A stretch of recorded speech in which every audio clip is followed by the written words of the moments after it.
Saluton al ĉiuj! Hodiaŭ mi volas fari specialan epizodon de Minecraft, sed ĉi tiu epizodo ne apartenas al la serio, sed ĝi estas speciala epizodo pri iu servilo kiu nomiĝas Esperamondo. Do Esperamondo estas publika servilo en Esperanto. Do se vi havas konton en Esperanto, en konton de Minecraft kaj vi parolas Esperanton aŭ vi volas lerni Esperanton, vi povas iri al ĉi tiu servilo kaj paroli kun aliaj esperantistoj ĉi tie. Do la adreso de la servilo estas sufiĉe simpla, ĝi estas esperamondo.net, neto. Kaj do se vi havas Minecraft, vi lanĉas la ludon kaj vi enmetas la adreson kaj vi povas alklaki kaj jen vi estas en la servilo. La servilo povas enhavi samtempe 50 personojn. Do tio estas multe, do tio signifas ke oni povas kvazaŭ fari etajn kongresojn, esperantajn kongresojn en ĉi tiu ludo. Do kiam vi komencas en ĉi tiu servilo, vi aperas ĉi tie kun ŝildo kiu diras bonvenon al Esperamondo, je. Kaj por komenci la ludadon, oni devas tajpi ĉi tiun komandon traviva. Kaj nun, post iom da ŝarĝado, mi estas ĉi tie kaj preta por ludi al la ludo. Do en ĉi tiu epizodo, en ĉi tiu ekster-seria epizodo de Minecraft, mi volas prezenti al vi kio mi volas prezenti la kreaĵojn en ĉi tiu servilo. Mi volas viziti la servilon.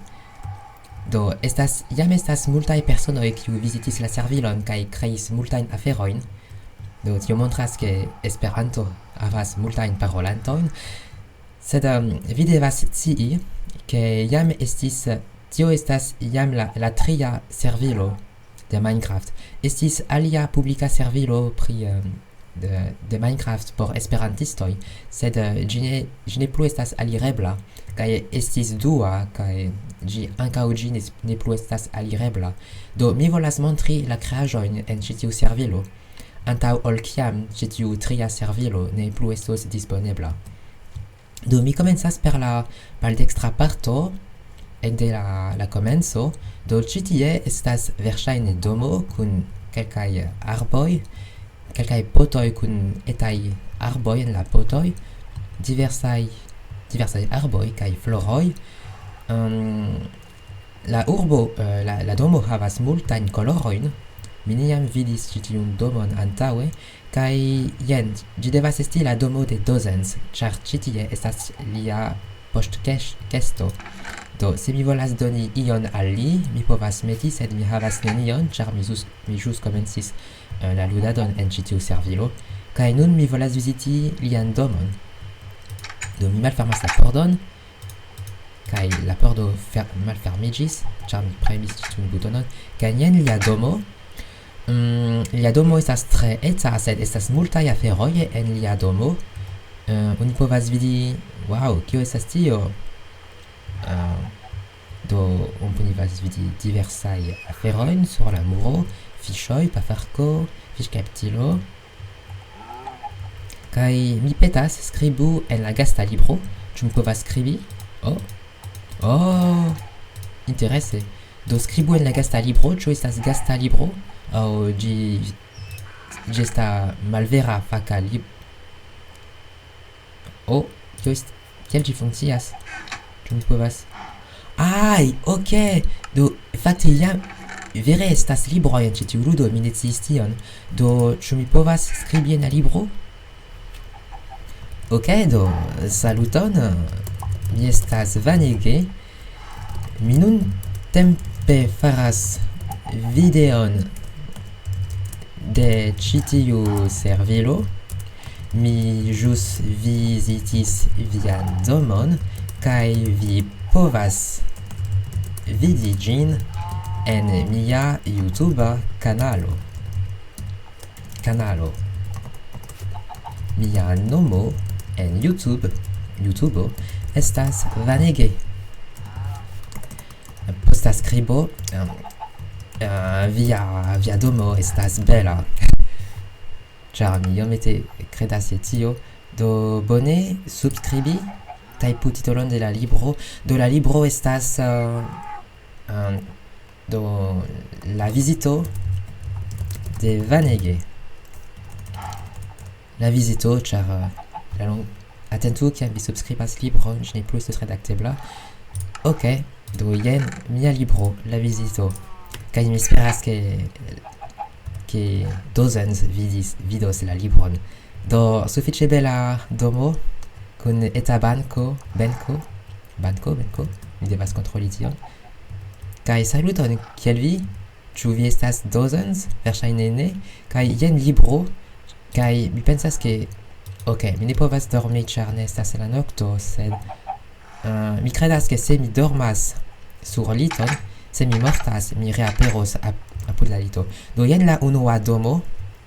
Ankoraŭ estas multaj domoj, do vi povas kompreni ke mi povas fari multajn epizodojn pri ĉi tiu servilo. Kaj jen la arbaro kun eta vojo de ligno. Tio estas laŭ mi sufiĉe bela. Kaj jen kunikloj. Oh, mi neniam vidis tion, kunikloj kun ruĝaj okuloj. Do ĝi estas en la franca oni nomas tion albinos. Saluton vi.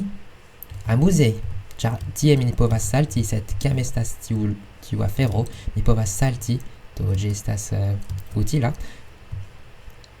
Do bone plantita arbo. Mi kredas ke tio mi povas grimpi sur tion. Interese. Kaj nun mi iras al la dua domo, kaj la dua domo jam estas pli granda. Do ŝajnas ke estas du flagoj samtempe ĉi tie. Do mi pensas ke ĝi estas la nederlanda flago kaj la esperanta flago. Kaj kiel ili faris la esperanta flago en Minecraft? Ĉu estas bloko por la esperanta flago? Aŭ ni povas krei tion? Wow, tre bela ĉevalo kun celo. Tenzin. Ĉu estas la nomo de la ĉevalo aŭ la nomo de la posedanto de la ĉevalo? De la ĉevalanto. La traviva akacia domo. Yes, akacio estas la arbo el kiu ili faris la murojn. Kaj mi malfermas la pordon kaj saluton, mi esperas ke vi havis feliĉan kristnaskon. Do jes, la servilo jam estas sufiĉe malnova, sed ne tro malnova. Dankon. Ok, jen respondo. Kaj jen lia domo. Estas multaj koloroj sur la tero, la planko. Tio devas esti lano. Kaj vitroj kun koloroj. Mi neniam vidis tion, se tiu ĉevalo havas sian nazon ekster tra la vitro. Do estas kestoj. Ok, do tio mi ne volas ŝteli, sed ĝenerale multaj homoj havas aferojn kiujn ili ne bezonas. Do se mi bezonas manĝi, kelkfoje mi povas preni la manĝaĵojn de aliaj homoj. Do karotoj kaj tritiko. Bone, kaj mi neniam vidis kultivejon tiel. Amuze, li uzis ĉi tiun planton por marŝi sur la akvo. Kaj mi pensas ke tio estas bona ideo, kaj eble mi devus fari tion en mia propra servilo. Do nun mi volas viziti la dua etaĝo, ĉar ĉi tie mi estas en la teretaĝo, kaj nun mi estas en la unua etaĝo. Nederlando kaj tiu lando, eble afrika lando, mi ne scias. Do librojn, mia kor muŝo estas. Ok, Lorenz. Ne, mia kor estas de Zamenhof, ne de Lorenz. Kaj jen. Do bone. Estas multaj utilaj aferoj, mi ne scias ĉu la kreinto de la. Wow, estas multe da kestoj fakte. Kaj kakto. Dum kiom da tempo li ludis por havi tiom da aferoj. Dum estas la nokto, do mi povas dormi ĉi tie, kaj bone. Oh, la ludo ne estas tute tradukita. Bone, do kiam mi mortos, mi verŝajne reaperos tie. Do mi supozas ke mi povas uzi la enhavojn de ĉi tiujn kestojn. Sed Compreneble, se vi vidas miajn ne uzu miajn videojn por ŝteli la aferojn de aliaj. Ĉi tie oni estas afablaj. Esperantistoj ĝenerale estas tre afablaj homoj. Do nun mi vizitas la trian domon. Ĝi tre similas al la antaŭa. Ĉu fakte estas la sama domo? Ne, ĝi ne estas la sama domo. Kaj jen io ne tre bela, sed ĝi ne estas malbela, sed ĉi tiu arbo estas stranga. Ĉi tiu estas benko. Ok, do grandega farmo kun multaj bovoj kaj multaj ŝafoj. Ŝafoj kiu havas ĉiajn kolorojn. Tio ne ekzistas en la naturo, sed en Minecraft vi ofte vidos ŝafojn kun strangaj koloroj. Kio okazis al tiu arbo? Mi havis problemon. Ok, mi volas viziti ĉi tiun domon. Mi ne ŝajnas ke ĝi ne estas... Oh, kompatinda ŝafo, vi ne plu estas kun viaj amikoj. Ah, tro da bruo, mi ne ŝatas bovojn fakte. Ĉu mi povas eniri en ĉi tiu domo? Eble estas vojo al... Oh, eble la domo estas ŝlosita.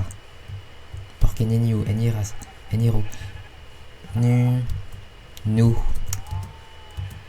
sufiĉe... Ĉu estas enirejo? Ne estas enirejo.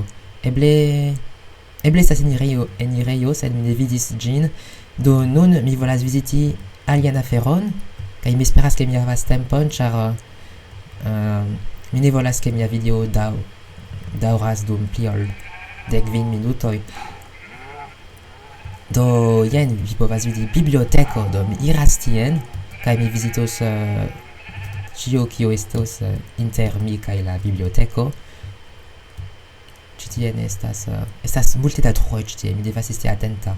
Kaj jen bariloj. Ĉu mi povas iri tien? Jes. Do jen grandega vojo, tio estas aŭtovojo, ne estas aŭtoj, do tio ne povas esti aŭtovojo, sed almenaŭ ĝi estas aŭto. Kaj tie ŝajnas ke ĝi estas kultivejo de floroj. Ĉar la tegmento estas vitra, do ĝi permesas al la lumo eniri kaj nutri la florojn per la lum-energio, la energio de la suno. Ĝi fakte estas ege bela kaj... Wow, bonege! Mi neniam vidis ĉi tiun floron antaŭe. Wow, tre belaj floroj. Kaj mi ne konas la nomojn de ĉi tiujn florojn en Esperanto, sed se mi faras tion, verŝajne mi havos la nomon. Do ĉi tio estas florpoto kaj fungo. Tio mi jam scias. Do se vi volas lerni multajn vortojn en Esperanto, vi povas uzi ĉi tiun servilon, ĉi tiun lokon. Sed kompreneble vi estas reĝimo kreema, en kiu vi povas uzi ajnan blokon, kaj tiu modo povas esti utila se vi volas lerni la vortojn, kaj verŝajne vi trovos facile liston de la vortoj de Minecraft en la interreto. Do blua orkido, leontodo, ajlo, rozkolora tulipo. Ĉu ajlo estas spicaĵo? Tulipo, leganto, mortinta arbusto, papaveto, florpoto kaj filiko. Ok, bone. Do mi vizitis 3 domojn. Ĉi tiu domo estas belega fakte. Kaj nun mi iras al la biblioteko, sed mi pensas ke mi faros tion en la sekva epizodo. Do dankon pro via spektado kaj ĝis la sekvanta epizodo.